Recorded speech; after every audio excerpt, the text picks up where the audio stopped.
and Ain't It Heavy, hitting her commercial and artistic stride with her 6-time platinum 4th album, Yes I Am, which features the massive hits I'm the Only One and Come to My Window. An Oscar winner for Best Original Song, Melissa also made her Broadway debut in Green Day's rock opera American Idiot and has been honored with a star on Hollywood's Walk of Fame. On The Medicine Show, her 15th studio record, Melissa delivers some of her most honest songwriting to date, paired with beautiful instrumentation and her signature roaring guitar. Join me in welcoming Melissa Etheridge.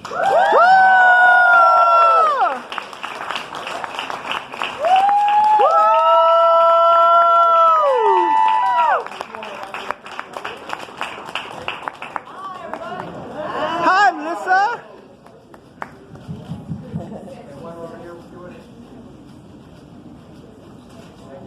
Thank you. Hello. Hello, Melissa. Hi. Yeah, all right. You're so beautiful. Look how diverse you all are. That's what I love. Hi, my album came out today. My 15th studio album. Who's counting? I really don't know, but I'm so excited about this album. This album is very special to me. All of them are special to me. This one, of course, okay.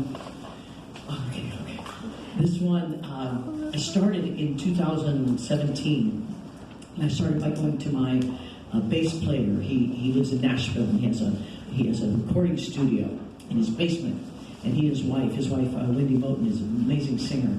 And they're just musical people, and so I went there, and he had all the drums and keyboards and everything, and so I got to spend 5 days just creating music, just creating these bases for the songs that I was going to build. And I usually, when I write a song, I usually have my guitar and I write it and just sort of sing it on my guitar. This time I wrote some of the songs. Some songs I just wrote on my guitar. I still do that. But some of them, I made these beds of music, and I took it with me, and I thought about, okay, what does this mean?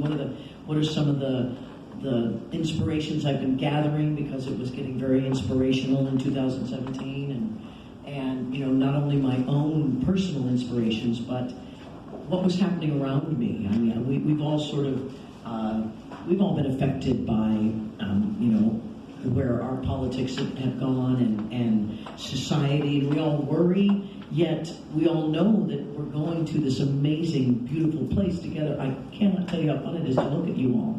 You are truly an amazing group of people, and that's what I feel my music can help with right now. Just let's lift us up. Let's give us some hope about coming together.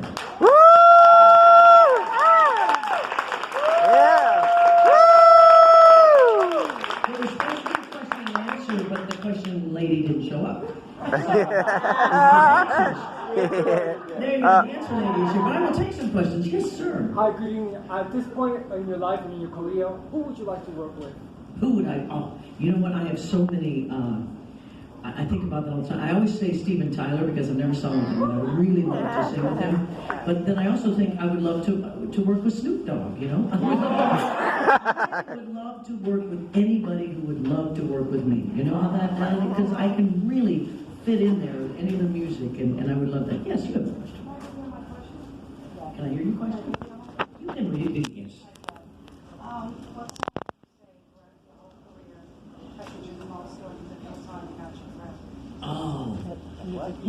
She asked what song affected me the most and got me through. There's different songs for different times. I would say the one song that is consistent through my whole career and ends up being the favorite one that I always play live, not necessarily because the meaning of the song, but because I think it connects with people at a certain time, and it's like The Way I Do. It's just so much fun to play. Oh, wow. It's always, I always put it at the end of the show because it's a kind of a everybody's screaming sort of is a special moment. But you know, I've written songs. I've written a lot of songs, and you know, there's just songs. I mean, when I was going, you know, Come to My Window, I didn't write that song as to be some sort of LGBT thing that ended up being that when I just sang the words. I don't care what they think, I don't care what they say, what do they know about this love anyway? And then every time I would sing that on stage, I would see people just opening up to that. So that song got me through that. And so there's a lot of answers to that. But thank you. Yes. Yeah, I want to know about, for the 1999 album Breakdown. I love that album so many times. I played it so many times after all these years, and this is my first time in 20 years to see you in person. First time ever. What's about Scarecrow for people you don't know? For these who don't know. Scarecrow. Well, I was, in the studio making this record, Breakdown. Breakdown. It was if you were following my career, you got Breakdown and went home, Melissa. Because, it was my relationship was crumbling, and my partner at the time was pregnant with our second child, and I knew it was a boy. And when I heard about Matthew Shepard, when that came on the news, it just hurt so bad. And I looked at Judy Shepard, his mother, and I started realizing, wow, I'm going to be the mother of a son, and how much that felt. And I saw our country, it was like the gay community just went, oh, this has to stop. This is just so painful. And it's those moments that I'm like, where can I put this emotion? Where can I put this? And how can I not be so angry? And it's sort of what we're going through now. How can I not be so mad at someone that I end up burning up in that fire because I'm so mad? How can I look? And that's why at the end of the song I say, I can forgive, but I won't forget. I'm going to remember this, and it's not going to happen. We're going to make sure. We're going to work on this.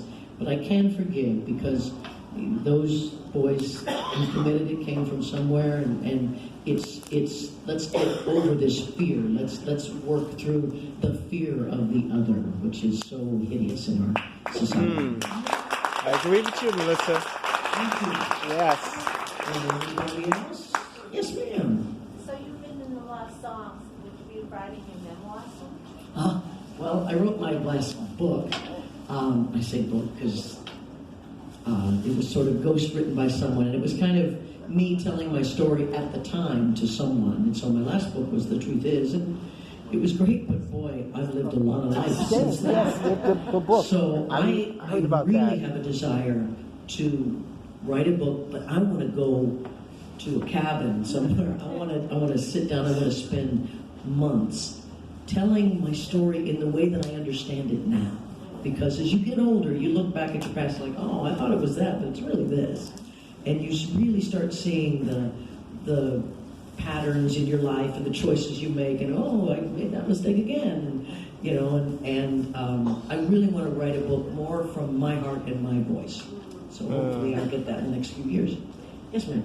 Hi, Melissa. I'm just wondering, how do you experience your life as an artist over the decades? Because I've been following you for decades, and I'm wondering, what's it like for you as a performer, like from the 90s and then the 2000s, and just how do you feel as a performer, as a artist, and how does the experience develop over the decades? It has been such a journey, and I have to tell you, right now is my favorite. Because when I first started out, I'm actually kind of shy in a little weird way about, I wanted people to like, you want them to like your music, you don't know if they're going, so you kind of, you just do what you do. And back then we didn't have social media. I had no contact really with